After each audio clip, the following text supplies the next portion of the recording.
he came back to silence. Daniel Reyes stepped off the bus with 7 years behind him, 7 years of sand, steel, and orders. A soldier returning not just to a house, but to a life that had quietly grown without him. His son, Lucas, didn't run into his arms, didn't smile. He just stood there older, distant, his eyes holding more questions than welcome. And that night, Daniel saw him outside, digging. Not in play, not in rebellion, but with purpose. A box metal, rusted, buried under moonlight, like it contained something the world wasn't ready to see. Daniel didn't ask. Not then, but he knew. Something was wrong. Lucas had grown into silence, not the quiet kind, but the kind that builds when you know something you're not supposed to. And Daniel found the clues. Papers in drawers, names underlined, dates circled. And one name over and over again, Hector Reyes, Daniel's father. A man history had labeled a traitor in 1963. A name Daniel had spent a lifetime distancing himself from until now, because Lucas had found something that didn't make sense. A scandal, a cover-up, a lie buried so deep it had infected the bloodline. At the center of it was Frank Delgado, a man still powerful, still untouchable.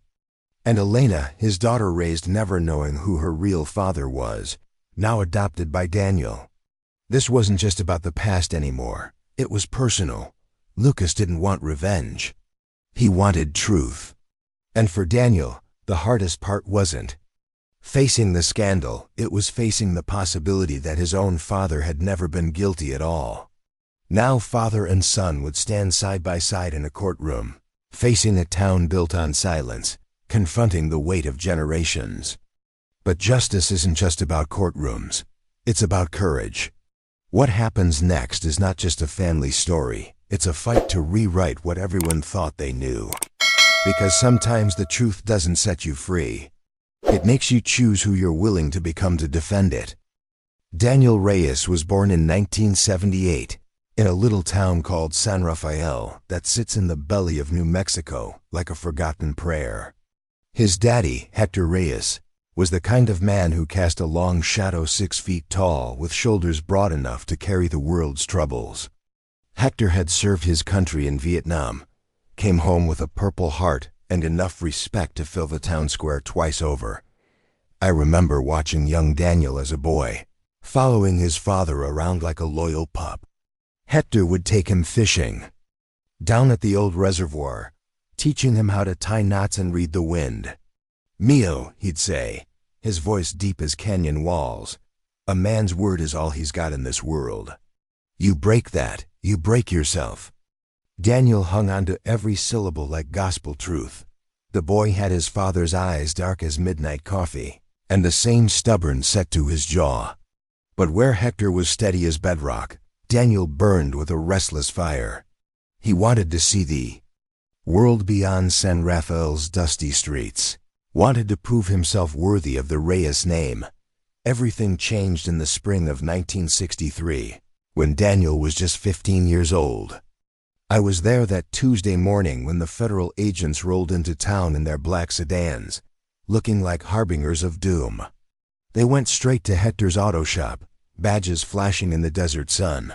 The charges hit the town like a thunderclap. Treason, conspiracy, selling military secrets to foreign agents. Hector Reyes, the man who'd bled for his country, who'd dragged wounded soldiers through the mud of Da Nang, accused of betraying everything he'd sworn to protect. The trial was a circus.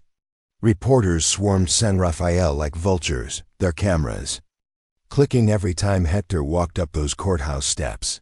I watched that proud man shrink a little more each day, his back bowing under the weight of whispered accusations, and turned backs from folks who'd called him friend just weeks before, young. Daniel sat in that courtroom every single day, his fists clenched so tight his knuckles went white. He watched his father's name get dragged through the mud by smooth-talking prosecutors who painted Hector as a man who'd sold his soul for 30 pieces of silver. The key witness was Frank Delgado, a local politician with teeth white as fresh paint and a smile that never quite reached his eyes. Frank testified that he'd seen Hector meeting with known communist agents, passing packages in the dead of night.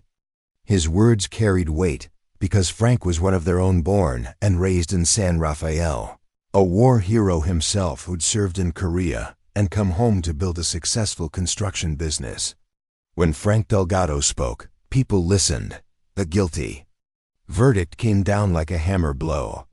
25 years to life in federal prison. Hector accepted it with the same dignity he'd shown his whole life. But I saw something die in his eyes that day, a light that never came back. Daniel, the boy was never the same. Overnight, he went from being Hector Reyes' son to being the traitor's boy.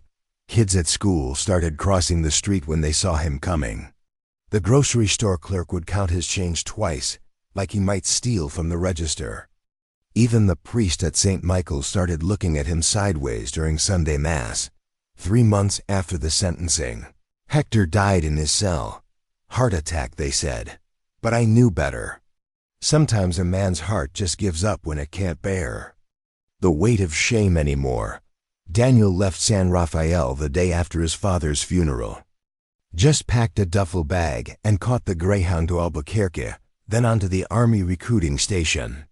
He was 17 years old. But he lied about his age, and the recruiter was happy to believe him. The military was hungry for young men. In those days, what with Vietnam heating up and all, the boy threw himself into military life like a drowning man grabbing for a rope. Boot camp, advanced training, special forces selection.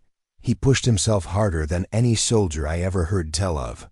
Maybe he thought if he served his country long enough and hard enough, he could wash away the stain of his father's name. In 2001, he met Elena Vasquez at a USO dance in El Paso.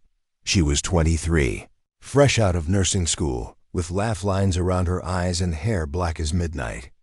Elena had grown up in Phoenix, raised by her aunt after her parents died in a car wreck when she was just 8 years old. She didn't know anything about the Reyes family history. And Daniel wasn't about to enlighten her. They married 6 months later in a small ceremony at the base chapel. I heard tell it was a beautiful wedding, Elena in her grandmother's dress. Daniel sharp as a knife in his dress blues. They looked like something out of a magazine, all young love and bright futures. Lucas was born in 2003, during Daniel's second deployment to Afghanistan. The baby came early, and Daniel missed the birth by 3 days. Elena sent him pictures, a tiny wrinkled face peering out from a blue blanket, eyes squeezed shut against the harsh hospital lights. Daniel carried that photo in his breast pocket. Through 18 months of desert patrols and firefights. When Daniel finally made it home for leave, Lucas was already walking. The boy had Elena's gentle nature, but his father's dark eyes, and something else, a quiet intensity that seemed too old for such a young face. Daniel would sit for hours, just watching his son play, marveling at this perfect little human he'd helped create. But the deployments kept coming. Iraq, Afghanistan, back to Iraq. Each time Daniel left, Lucas grew a little more distant, a little more uncertain around the father who appeared and disappeared like smoke. Elena did her best to keep Daniel's memory alive, showing Lucas pictures, reading him letters, teaching him to salute when Daddy's face appeared on the computer screen during video calls. The years passed like water through a sieve. Daniel made sergeant, then staff sergeant, then sergeant first class. His chest filled up with ribbons and medals, bronze stars, combat infantry badges, purple hearts for wounds that left scars on his body and deeper ones on his soul.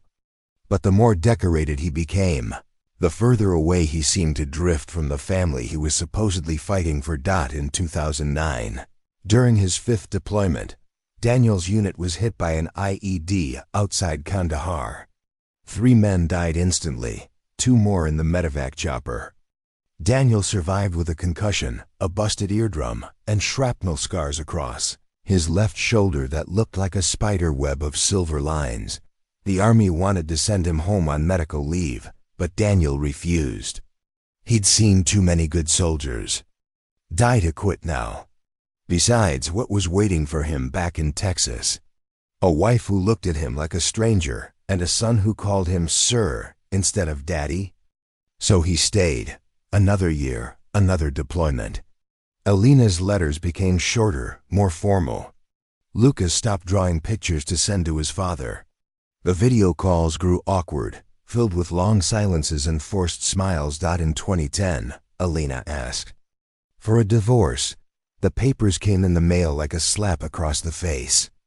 Irreconcilable differences, the legal language said. But Daniel could read between the lines. She'd grown tired of being married to a ghost, tired of raising their son alone, tired of jumping every time the phone rang, wondering if this would be the call that told her she was a widow. Daniel signed the papers without a fight. What could he say? That she was wrong? That he'd been a good husband and father? They both knew better than that. The custody arrangement was generous. Daniel would get Lucas for 2 weeks every summer and alternating holidays, assuming he wasn't deployed. Elena moved back to Phoenix to be closer to her aunt. Lucas started 3rd grade at a new school where none of the other kids knew his father was a soldier. For the next 7 years, Daniel threw himself even deeper into military life. He volunteered for every dangerous mission, every overseas assignment. His commanding officers praised his dedication. His fellow soldiers respected his skill. But Daniel knew the truth. He wasn't brave. He was running. Running from the failure of his marriage, from the son who barely knew him, from the weight of a name that still carried the stench of treason. By 2017, Daniel had served 6 combat deployments across 3 different wars.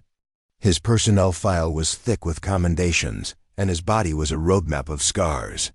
But at 39 years old, he was tired. Bone deep, soul-crushing tired. The decision to retire came suddenly, sparked by a letter from Elena. Lucas was 14 now, she wrote, struggling in school and getting into trouble with some bad kids. He'd been asking about his father, not the soldier, but the man. Elena thought maybe it was time for Daniel to come home and be a parent instead of a hero. Daniel put in his retirement papers.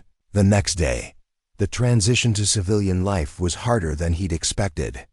After 20 years of structure and purpose, the quiet suburbs of Phoenix felt like a foreign country. He rented a small apartment across town from Elena and Lucas, close enough to be involved, but far enough to give them space. Those first few months were awkward as hell. Lucas was polite but distant, calling him Dad like it was a title he'd read in a book, but never really understood. The boy had grown tall and gangly, all elbows and knees, with his mother's smile and his grandfather's stubborn streak. But there was something else there too, a shadow behind his eyes that reminded Daniel too much of himself at that age. Elena was cordial but careful, treating Daniel like a polite stranger who happened to share her last name.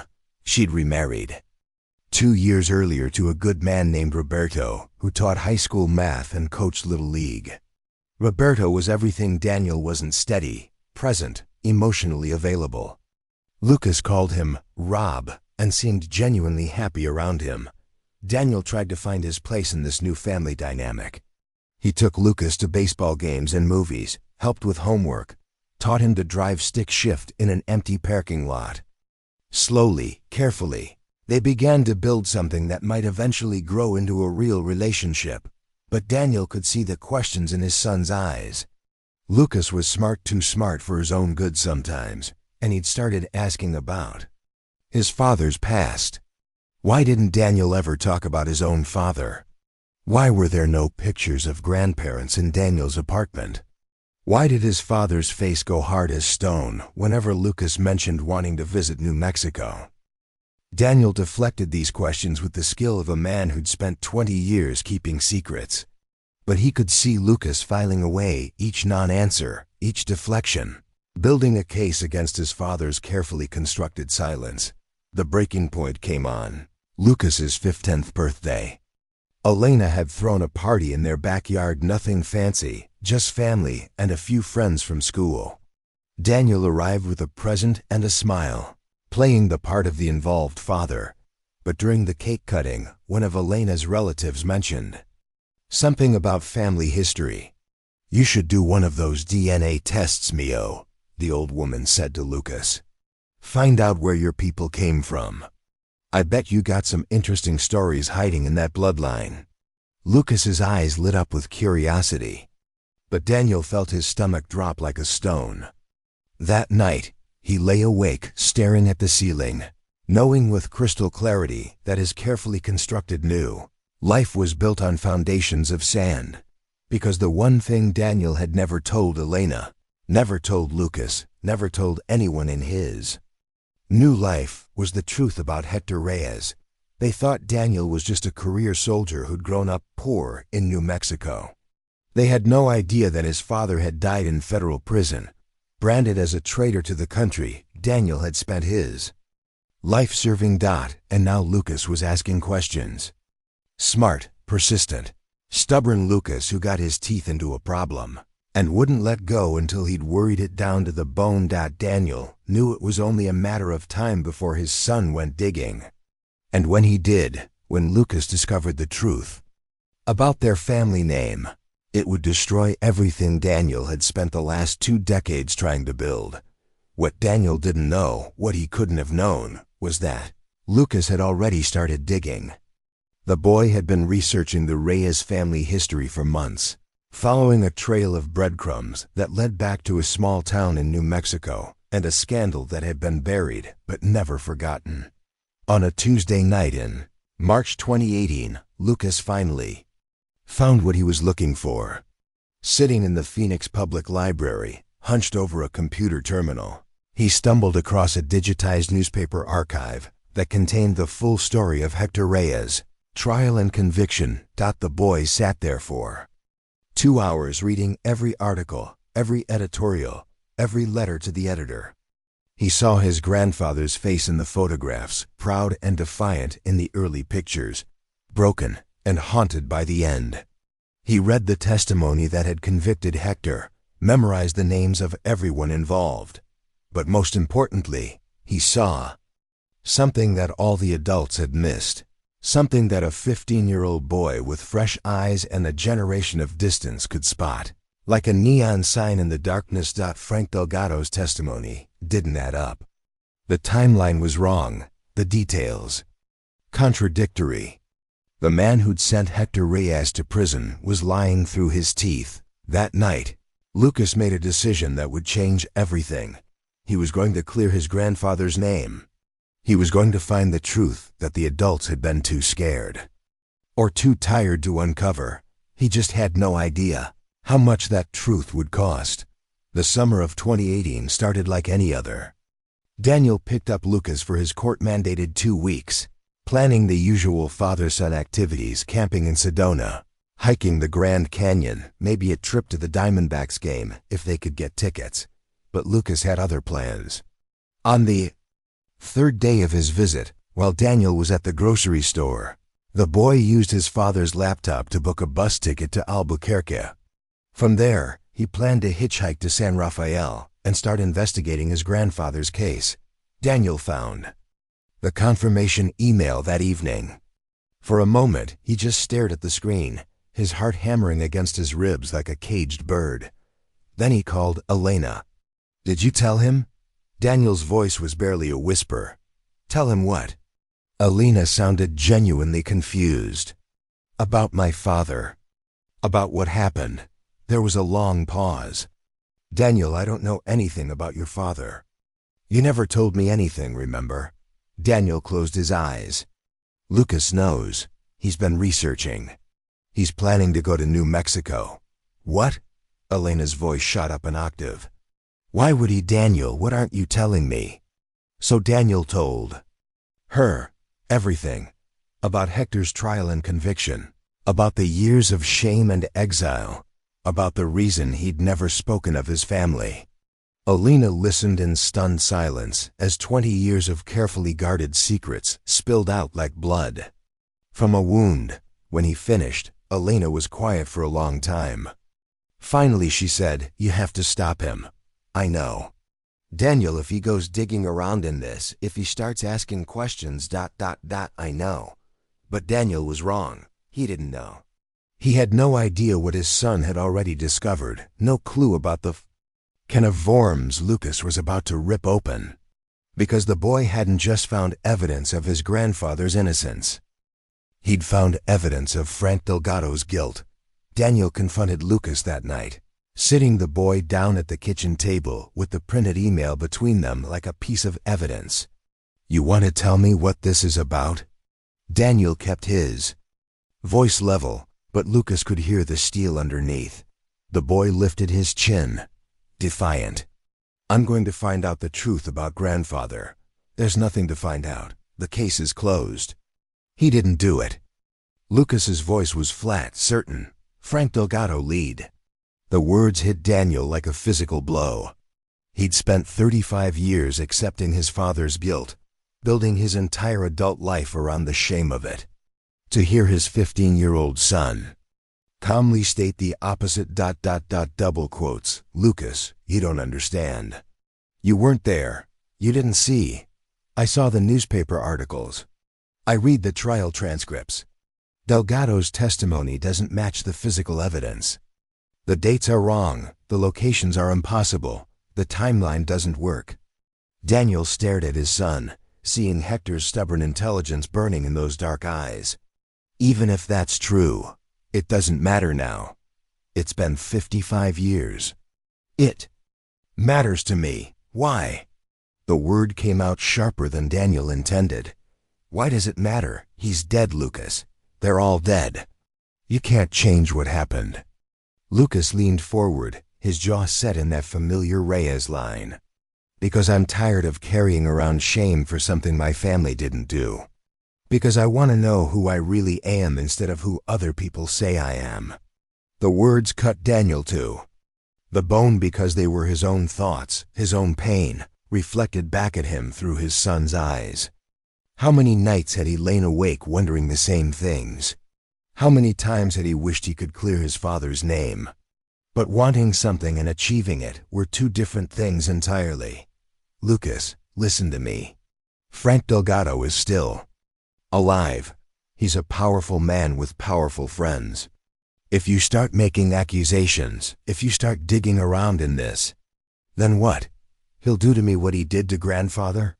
Daniel's blood ran cold. "How do you know Frank Delgado is still alive?"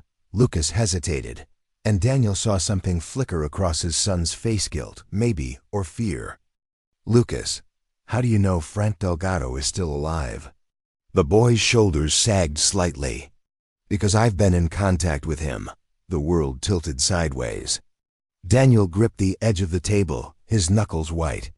"What do you mean you've been in contact with him?" "I wrote him a letter. Asked him about the trial."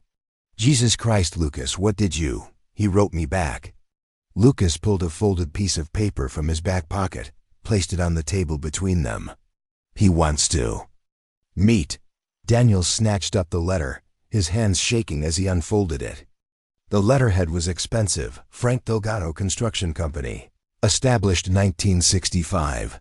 The handwriting was still strong despite the man's advanced age. "Dear Lucas, I was surprised to receive your letter asking about your grandfather's case. It's not something I like to discuss, as I'm sure you can understand. Those were difficult times for everyone involved. However, I can see that this weighs heavily on your mind, as it has on mine for many years.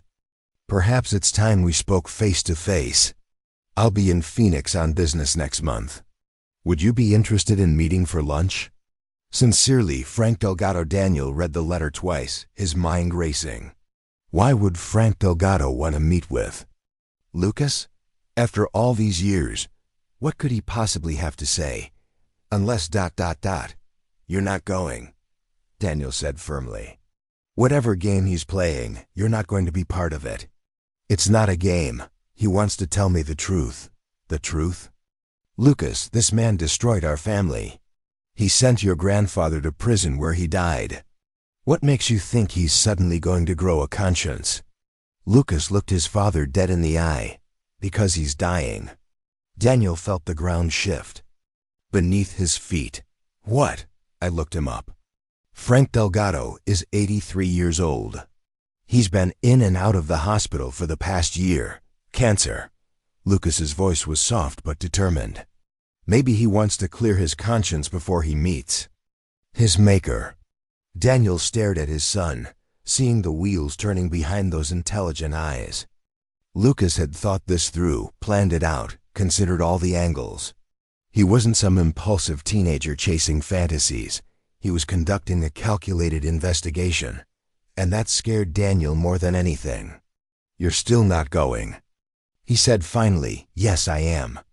Lucas's voice was quiet but absolutely certain. "With or without your permission, I'm going to meet him. I'm going to hear what he has to say. And then I'm going to decide what to do about it." They stared at each other across the kitchen table, father and son locked in a battle of wills that had been building for 15 years. Daniel saw himself at that age, desperate for answers, hungry for justice, too young to understand the price of digging up the past. "If you do this," Daniel said slowly, "there's no going back. Once you start down this road, it leads places you might not want to go. I'm already on this road, Dad. I've been on it since the day I learned my grandfather's name." Daniel looked at his son, really looked at him, and saw the truth burning in those dark eyes. Lucas wasn't going to let this go. He was going to pursue it with the single-minded determination of a man on a mission. Consequences be damned. And in that moment, Daniel made a decision that would change everything. "Okay," he said quietly. "We'll meet with him." "We? You think I'm letting you face that old bastard alone? If we're doing this, we're doing it together." Lucas smiled for the first time in days, and Daniel caught a glimpse of the little boy who used to climb into his lap during video calls from Afghanistan. "Thank you, Dad."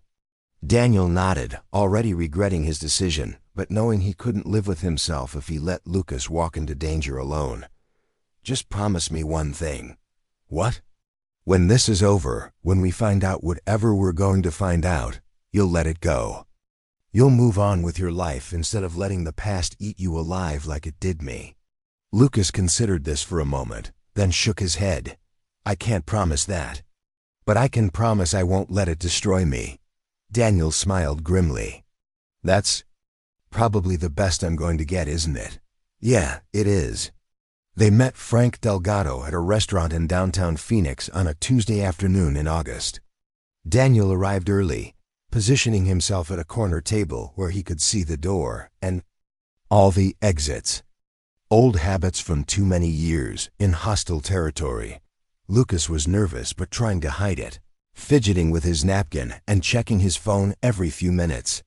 Daniel watched his son's face, remembering what it felt like to be 15 years. Old and convinced you could take on the world. Frank Delgado arrived precisely on time. Even at 83, the man cut an impressive figure, tall and straight-backed, with silver hair combed perfectly and clothes that probably cost more than Daniel's monthly rent. But there was something fragile about him too, a translucence to his skin that spoke of long nights in hospital beds and difficult conversations with doctors. He spotted them immediately, walking over with the confidence of a man who'd spent his life being the most important person in every room. "Daniel," he said, extending his hand, "you look just like your father." Daniel stood but didn't take the offered hand. "Mr. Delgado." Frank's smile didn't waver as he lowered his hand and turned to Lucas. "And you must be the young man who's been asking such interesting questions." "Yes, sir." Lucas's voice was steady, but Daniel could see the tension in his shoulders. They sat in uncomfortable silence for a moment. 3 generations of pain and secrets gathered around a restaurant table like mourners at a wake. Finally, Frank spoke. "I suppose you want to know why I agreed to this meeting." "The question had occurred to me," Daniel said dryly. Frank laughed, a sound like autumn leaves rustling. "Fair enough. The truth is, I've been carrying this burden for 55 years. It's gotten heavier with age." "What burden?" Lucas leaned forward, his eyes bright with anticipation. Frank looked around the restaurant. making sure no one was listening, then fixed his gaze on Lucas. The burden of knowing that your grandfather was innocent. The words landed like a bomb blast.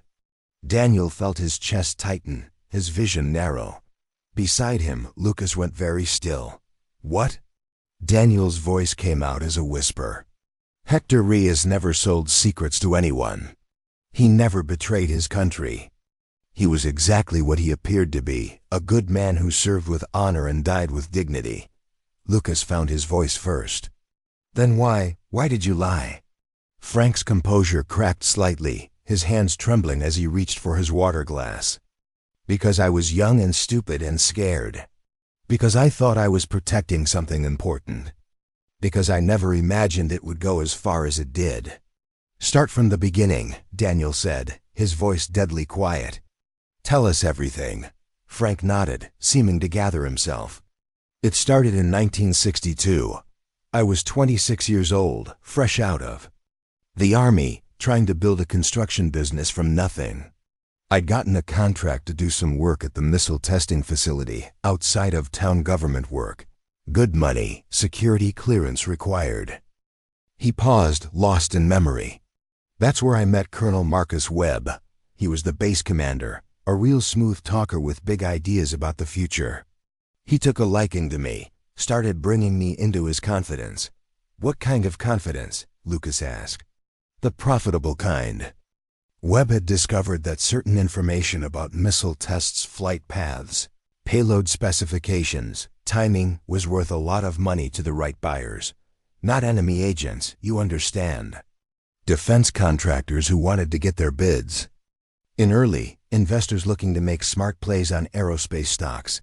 Daniel felt sick. Industrial espionage. That's a harsh way to put it. We preferred to think of it as strategic information sharing. Frank's smile was bitter. Webb needed someone on the outside to make the contacts, handle the money transfers. Someone with a clean record and a legitimate business. You, Lucas said. Me, for 2 years we made a fortune. I was able to expand my business, buy a nice house, start thinking about running for city council. Webb was planning to retire early. Maybe move to Florida. Frank's expression darkened. But then your grandfather started asking questions. Daniel's hands clenched into fists under the table. What kind of questions? Hector had noticed discrepancies in the work orders I was getting. Projects that didn't make sense. Access to areas that should have been off limits to civilian contractors. He was a smart man, your father. Too smart for his own good. The old man's voice grew quiet, heavy with regret. He came to me first, you know. Told me he was concerned about security breaches at the base. Asked if I'd noticed anything unusual in my work there. And you threw him under the bus, Daniel said flatly. I panicked. Webb was talking about eliminating the problem permanently, and I don't mean just firing Hector from his job. I convinced him there was another way. Frank's eyes were bright. With unshed tears, we could frame him. Make it look like he was the one selling secrets. Webb had access to classified documents, could plant evidence, create a paper trail. All I had to do was testify that I'd seen Hector making suspicious contacts. Lucas's voice was barely a whisper. And you did it. I told myself it was just going to be a scare tactic. A few months in county jail, maybe probation. I never thought they'd throw the book at him like they did. Federal prison, 25 to life. That wasn't supposed to happen. Daniel stood abruptly, his chair scraping against the floor. Other diners turned to look, but he didn't care. You destroyed an innocent man's life to save your own skin. I know. Frank's voice was steady, but his hands were shaking. I've known it for 55 years. I've lived with it every single day. Not well enough, Daniel snarled. If you'd really lived with it, you would have come forward. You would have cleared his name. How? Webb died in a car accident 6 months after the trial. The evidence was destroyed years ago. It would have been my word against the federal government's case, and by then I was mayor of San Rafael. I had a reputation to protect, a family to think about. Lucas spoke up, his voice cutting through the tension like a knife. You had a family? Frank nodded. A wife, a daughter. I couldn't destroy their lives to fix a mistake I'd made decades earlier. What about our family? Daniel's voice was rising. What about my life? What about the 35 years I spent believing my father was a traitor? I know it doesn't excuse what I did, but no, it doesn't. Daniel leaned across the table, his face inches from Frank's. You want to know what your lie cost? My father died alone in a prison cell, branded as a traitor. I spent my childhood as an outcast, my adult life running from shame that wasn't even real. My son grew up without a father because I was too damaged to be the parent he deserved. Frank flinched as if he'd been slapped. I'm sorry. I'm truly deeply sorry. Sorry doesn't bring back the dead. No, it doesn't. But maybe ... maybe I can give you something else. Lucas looked up sharply. What do you mean? Frank reached into his jacket pocket and pulled out a small manila envelope. Before Webb died, he gave me this. Insurance, he called it. Evidence of what we really did, in case the government ever came after me. He placed the envelope on the table.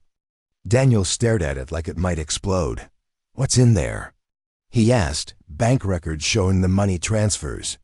Copies of the documents we sold. A written confession, signed by Webb, detailing the entire operation and confirming that Hector Reyes had nothing to do with it. Lucas reached for the envelope, but Daniel caught his wrist. Why now? Daniel asked Frank.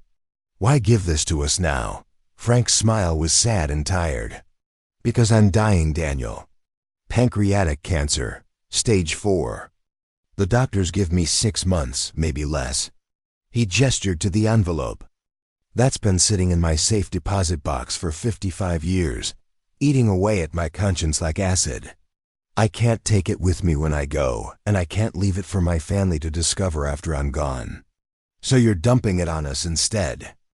Daniel said, I'm giving you the choice I never had. You can take that evidence and clear your father's name. Get his conviction overturned posthumously, restore his honor, maybe even get some compensation from the government. Frank's eyes moved between Daniel and Lucas. Or you can burn it and walk away. Let sleeping dogs lie. Move on with your lives without the burden of pursuing justice for a dead man. Daniel looked at the envelope, then at his son. Lucas's eyes were bright with excitement and determination. What's the catch? Daniel asked. No catch. Well, one small complication. Frank's expression grew somber. If you use that evidence, it will destroy more than just my reputation. My daughter Alina never knew about any of this. She's built a good life, has a family of her own. If this comes out. The name hit Daniel like a physical blow. Elena? Elena Delgado. Well, Elena Vasquez now. She married a teacher in Phoenix, has a stepson named Lucas. Daniel's voice was barely audible.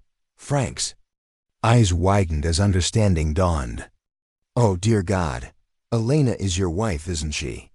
The restaurant seemed to spin around Daniel. His vision grayed at the edges, his hearing muffled as if he were underwater. Elena, his Elena, the mother of his child, was Frank Delgado's daughter.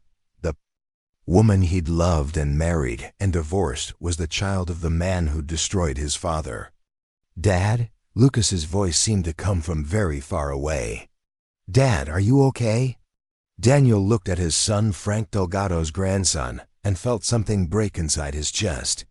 All those years of careful silence, all those secrets he'd kept to protect. His new family from the shame of his past, and it turned out they were already connected by blood and betrayal. She doesn't know, Frank said quickly. Elena doesn't know anything about what happened to your father. I never told her, never told anyone. She thinks I'm just a successful businessman who got lucky with government contracts. Daniel found his voice. How long have you known? Known what? That she was married to Hector Reyes' son. Frank looked genuinely confused. I didn't know.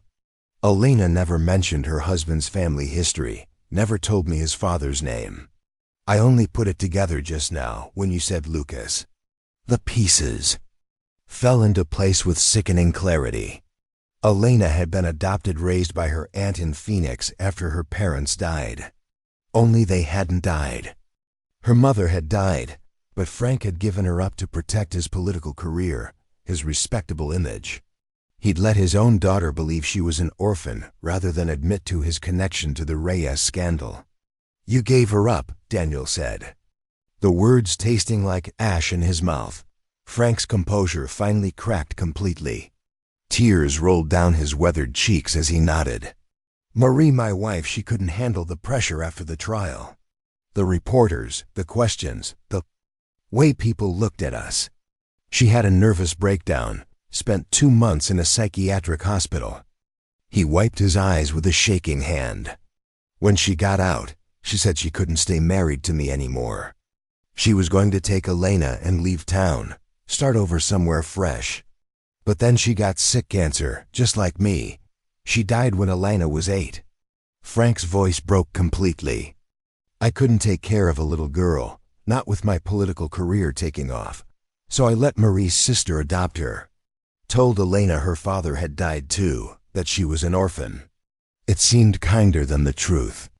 Daniel stared at this broken old man across the table and felt something shift inside him, not forgiveness, not by a long shot, but maybe understanding. Frank Delgado wasn't a monster. He was just a coward who'd made terrible choices and spent a lifetime paying for them. "So what now?" Lucas asked, his voice steady despite the chaos swirling around them. "What do we do with this information?" Daniel looked at the envelope, then at his son, then back at Frank. 3 generations of pain and secrets, all tangled up like barbed wire. "I need time to think," Daniel said finally. Frank nodded. "Of course, but don't take too long. Like I said, I don't have much time left." He stood slowly, his movements careful and deliberate. "For what it's worth, Daniel, your father was a good man. The best man I ever knew, probably. What I did to him, it's the worst thing I've ever done in my life." "Yeah, well," Daniel said, not looking up. "Telling me that doesn't bring him back." Frank hesitated, then pulled out his wallet and left. Money on the table for lunch, none of them had touched. "The envelope is yours now. Whatever you decide to do with it, I'll understand." He walked away slowly, leaving Daniel and Lucas alone at the table with 55 years of buried truth sitting between them in a manila envelope. They drove home in silence, both lost in their own thoughts. It wasn't until they were back in Daniel's apartment that Lucas finally spoke. "We have to tell Mom." Daniel had been dreading those words since the moment Frank said Elena's name. "Lucas, you don't understand what this would do to her. She has a right to know. She has a right to know that her father is still alive, that he's been lying to her for her entire life. And what good would that do? It would destroy her, Lucas. Her whole sense of identity, her entire understanding of her past, it would all be gone." Lucas paced the small living room like a caged animal. "So we're supposed to keep lying to her? We're supposed to let her live the rest of her life not knowing she has a father? A father who abandoned her when she was 8 years old, and let her believe he was dead for 30 years. Yeah, maybe we keep that to ourselves. And what about grandfather? What about clearing his name? That was the heart of it, wasn't it?" Daniel looked at the envelope sitting on his coffee table and felt the weight of an impossible choice. If they used Frank's evidence to clear Hector's name, it would inevitably come out that Frank was Elena's father. The media attention alone would be devastating. The daughter of the man who framed an innocent soldier, married to that soldier's son. The irony would be too delicious for the press to ignore. Elena's life would be turned upside down. Her marriage to Roberto might not survive the stress. Her relationship with Lucas would be forever complicated by the knowledge that his grandfather and her father had been enemies. But if they kept quiet, Hector Reyes would remain branded as a traitor for eternity. Daniel would carry that shame to his grave, and Lucas would inherit it along with the family name. I don't know, Daniel admitted. I honestly don't know what the right thing to do is. Lucas stopped pacing and looked at his father. Maybe there isn't a right thing. Maybe there's just what we can live with and what we can't. Over the next 3 days, Daniel wrestled with the decision. He called in sick to his job at the Veterans Affairs office and spent his time walking the streets of Phoenix, thinking and remembering and trying to imagine what Hector would have wanted. His father had been a man of principle, someone who believed in truth and justice even when it cost him everything. But he'd also been a family man who would have moved heaven and earth to protect the people he loved. What would Hector do if he knew that clearing his name would destroy his daughter-in-law's life? On Thursday evening, Daniel made his decision. He called Lucas and asked him to come over. I'm going to give you a choice, Daniel said when his son arrived. It's your grandfather's name we're talking about clearing, your family history we're dealing with, so it should be your decision. Lucas sat down across from his father, his face serious. Okay, Daniel picked up the envelope. If we use this evidence, your grandfather's name gets cleared. He gets remembered as the hero he really was instead of the traitor history says he was. But your mother's life gets destroyed in the process. He set the envelope back down. If we destroy this evidence, your mother stays safe and happy, but your grandfather stays branded as a traitor forever. Lucas was quiet for a long time, staring at the envelope like it might give him answers. There's a third option, he said. Finally, what's that? We give the evidence to Mom and let her decide what to do with it. Daniel shook his head. Lucas, you can't put that kind of burden on her. It's not fair. None of this is fair, Dad. But Mom's a grown woman. She deserves to know the truth, even if it's painful. And she deserves the chance to make her own choice about what to do with it. Daniel considered this. It would mean confessing everything. To Elena about his father, about their shared history with Frank Delgado, about the lies that had shaped both their lives. It would mean admitting that their marriage had been built on secrets and half-truths. But maybe Lucas was right. Maybe Elena deserved the chance to decide for herself. Okay, Daniel said. We tell her everything. They called Elena that night and asked if they could come over. She agreed, though she sounded puzzled by the urgency in Daniel's voice. Roberto was working late, so it was just Elena and Lucas and Daniel sitting in the living room where Daniel had once felt like an intruder in his own son's life. There's something we need to tell you, Daniel began. Something about my family, about your family, about how we're all connected in ways we never imagined. Elena listened in stunned silence as Daniel told her about Hector's trial and conviction, about the shame that had driven him into the military and across the country. She held Lucas's hand as he explained his research, his discovery of Frank Delgado's lies. But when Daniel told her that Frank was her father, that the man she'd mourned as dead for 30 years was actually alive and living less than 3 hours.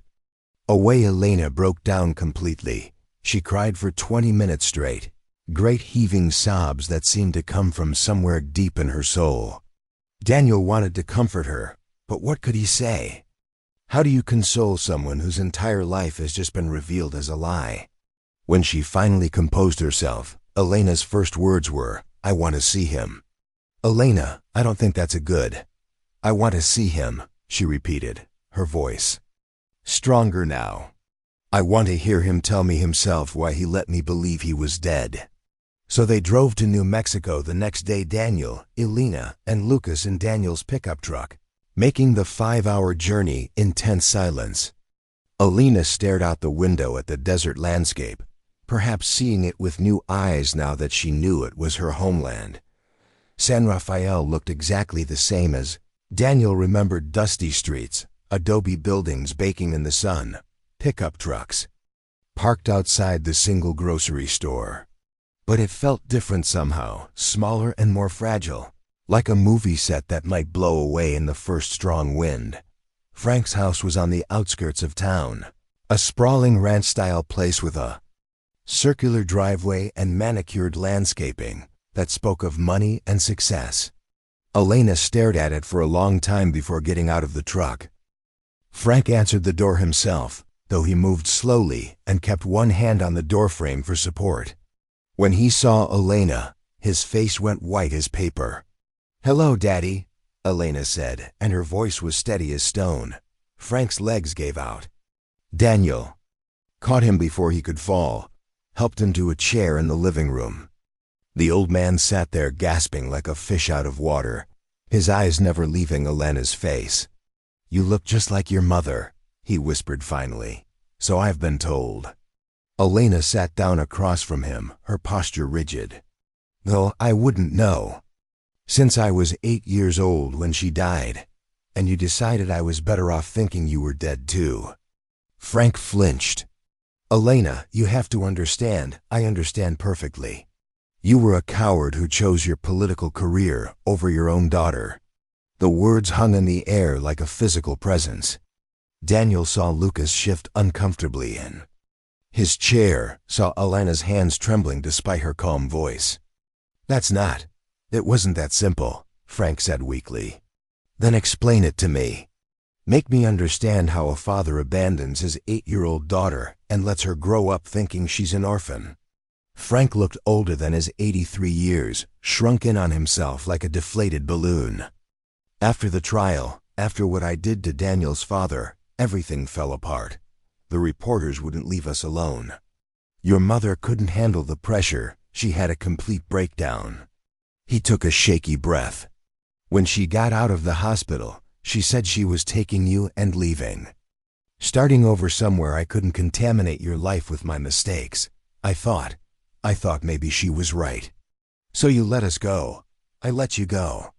And when she got sick, when her sister called to tell me Marie was dying, I had a choice. I could come get you, bring you back here to live with the man who destroyed Hector Reyes, or I could let you stay with people who loved you, in a place where no one knew about my sins." Elena's composure cracked slightly. "I needed my father. I was 8 years old, and I needed my father. I know, and I'm sorry. I've regretted it every day for 30 years.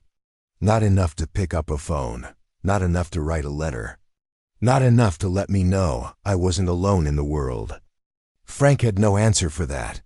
He sat in his expensive chair in his expensive house. A successful man who'd lost everything that mattered. Elena pulled the manila envelope from her purse and placed it on the coffee table between them. "Daniel told me about this." "About what's inside?" Frank's eyes widened. "Elena, you don't have to." "Yes, I do. Because this isn't just about you anymore. It's about the man you destroyed, and the family you lied to, and the grandson you never bothered to meet." She looked at Lucas, her expression softening for the first time since they'd arrived. "Tell him, Mio. Tell him what you want to know." Lucas cleared his throat, suddenly looking very young.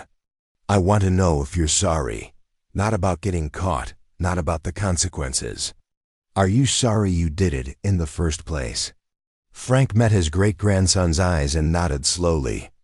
"Every day, every single day for 55 years. "Then prove it," Elena said. "Help us clear Hector's name. Face the consequences of what you did. Show me that somewhere under all that cowardice, there's still a man worthy of being called a father." They stayed in San Rafael for 3 days, working with Frank to plan their next move. The old man had contacts in the media, connections in government, who might be able to expedite the legal process of overturning Hector's conviction. On their last night in town, Elena asked to see Hector's grave. The San Rafael cemetery sat on a hill overlooking the town, rows of weathered headstones marking the passage of generations. Hector's grave was in a corner by itself, as if even in death he'd been isolated from his community. The headstone was simple granite, bearing only his name, birth and death dates, and the words, "Beloved Father." No mention of his military service, no flag or other honors. Just the bare minimum to mark the passing of a man the town wanted to forget. Elena knelt beside the grave and placed a small bouquet of desert wildflowers on the weathered stone. "I'm sorry," she whispered. "I'm sorry my father did this to you. I'm sorry your son had to carry this shame. I'm sorry your grandson grew up not knowing what kind of man you really were." She touched the headstone gently. "But we're going to fix it. We're going to tell the world who you really were." Daniel knelt beside her, placing his own hand on the stone. He hadn't visited his father's grave since the funeral 40 years ago, hadn't been able to bear seeing Hector's name carved in granite, with no acknowledgement of his service or sacrifice.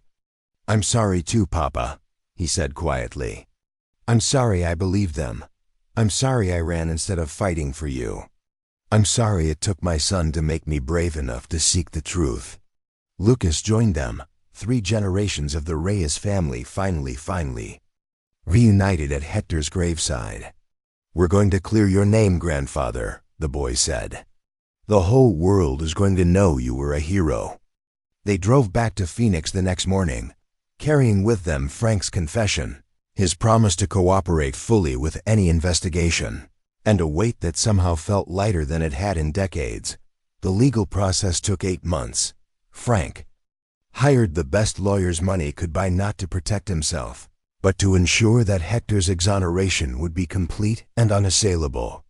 He testified before a federal review board, submitted to hours of questioning by investigators, and provided access to bank records and documents that had been locked away for over half a century. The media attention was intense, but largely sympathetic. The story of an innocent man framed by corruption, of a family's decades-long struggle with undeserved shame, of a dying man's last-minute attempt at redemption. It had all the elements of a compelling narrative. Elena handled the attention with remarkable grace, giving interviews where she spoke honestly about learning her father was alive, about the complexity of loving someone who'd made terrible choices. She never condemned Frank publicly, but she didn't excuse him either. "I'm grateful to know the truth," she told one reporter. "Even painful truth is better than comfortable lies." Lucas became something of a celebrity in his own right, the teenage boy who'd solved a 50-year-old cold case through determination and internet research. He appeared on several news programs, always articulate and thoughtful, always bringing the focus back to his grandfather's memory. Daniel struggled more with the publicity. He gave the interviews he had to give, attended the ceremonies he was expected to attend, but he never quite got comfortable with being seen as the victim rather than the perpetrator of family shame. On March 15, 2019, 56 years after his conviction, Hector Reyes was officially exonerated by the federal government. His conviction was overturned, his military honors were restored, and his family was awarded a substantial settlement for the decades of injustice they'd endured. The ceremony took place at Arlington National Cemetery, where Hector was finally given the burial with full military honors that he'd been denied in life. Daniel, Elena, and Lucas stood together as the honor guard fired their salute, as the bugler played taps, as the flag was folded and presented to Daniel with the words, "On behalf of a grateful nation." Frank Delgado did not attend the ceremony. He died 2 weeks earlier, alone in a hospital room in Albuquerque, his confession the last act of a life defined by cowardice and regret. Elena went to his funeral. Just her, no one else from the family. She said she needed to say goodbye to the father she'd never really known, to forgive him if not for his sake then for her own. The aftermath was complicated, as these things always are. Elena and Roberto's marriage survived, though it took months of counseling and difficult conversations about secrets and trust. Lucas struggled with the reality that his great-grandfather had been both villain and family. That genetic connection didn't always mean moral alignment. Daniel found himself adrift in some ways. For 40 years, shame about his father had been the organizing principle of his life. Everything he'd done joining the military, leaving New Mexico, keeping secrets from his family, had been shaped by that burden. With the burden lifted, he had to figure out who he was when he wasn't running from his past. He started small. He moved back to San Rafael, buying a house 3 blocks from where he'd grown up. He got involved with the local veterans organization, helped establish a scholarship in his father's name. He began volunteering at the high school, teaching a class on military history that focused on the ordinary soldiers who'd served with quiet heroism.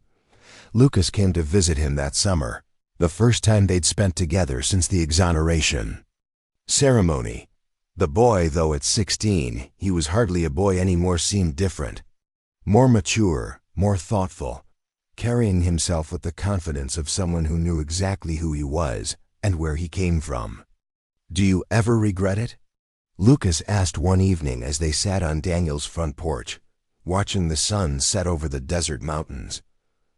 "Going through all of that, digging up the past?" Daniel considered the question carefully. "I regret that it took so long. I regret that your grandfather never got to see his name cleared. I regret the years we spent carrying shame that wasn't ours to carry." He looked at his son, this remarkable young man who'd had the courage to seek truth when the adults in his life had been content to live with lies. "But do I regret knowing the truth? Do I regret giving your grandfather the honor he deserved?" "Never," Lucas nodded, satisfied with the answer. They sat in comfortable silence for a while, 3 generations of Reyes men finally at peace with their history. "What happens now?" Lucas asked eventually. Now we live our lives. We remember the past without being prisoners to it. We honor your grandfather's memory by being the kind of men he raised us to be." Daniel smiled, feeling lighter than he had in decades. "And we make sure this story gets told so that other families don't have to suffer the way we did." As the stars came out over San Rafael, Daniel thought about the choices that had brought them to this moment. Frank Delgado's cowardice and his grandfather's principles. Elena's strength and his own failures. Lucas's determination to seek truth, even when that truth was dangerous. All of it had led to this, a family finally free from the weight of secrets. A dead man's honor restored, a young man who knew exactly who he was and where he came from thought it wasn't a perfect ending. Perfect endings were for fairy tales, and this was real life. Messy and complicated and full of unintended consequences. But it was their ending, earned through courage and sacrifice and the simple recognition that some things, truth, honor, family were worth fighting for. Hector Reyes had died branded as a traitor, but he would be remembered as a hero. And sometimes, that's the best justice an imperfect world can offer. The old man's voice grows quiet now, the story nearly done. In the distance, a church bell tolls midnight, marking the end of one day and the beginning of another. Time moves forward, as it always does, carrying the living past the graves of the dead. "You want to know what I learned from all this?" the old man asks, though no one is there to answer. "I learned that secrets are like cancers, they grow in the dark, feeding on shame and fear until they consume everything healthy around them. But truth is like sunlight. It might burn when it first hits you, but it's the only thing that really heals." He rocks back in his chair, bones creaking like old floorboards. Daniel Reyes learned that lesson the hard way. But he learned it, and he passed it on to his boy. And maybe that's enough. Maybe that's all any of us can do, tell the truth as best we know it. Love our families despite their flaws, and try to leave the world a little better than we found it. The wind picks up, rustling through the cottonwood trees that grow wild in this part of the country. Somewhere in the distance, a coyote calls to its pack, a lonesome sound that echoes off the canyon walls. "Some stories don't have happy endings," the old man continues. "But this one turned out all right in the end. Not perfect, mind you, never perfect, but all right." He stands slowly, joints protesting after sitting still for so long. The story is finished now, told in full with all its rough edges and painful truths intact. Daniel Reyes came home at midnight to find his son bearing a box of secrets. By morning, those secrets had changed everything. But sometimes change is exactly what a family needs, even when it hurts like hell. The old man walks away into the darkness, his footsteps fading until there's nothing left but the wind and the stars and the eternal silence of the desert night. Some truths are worth digging up, no matter how deep they're buried. Some fathers are worth defending, even after they're gone. And some families are strong enough to survive the weight of their own history. The Reyes family was one of those families. And that, as they say, is the end of the story.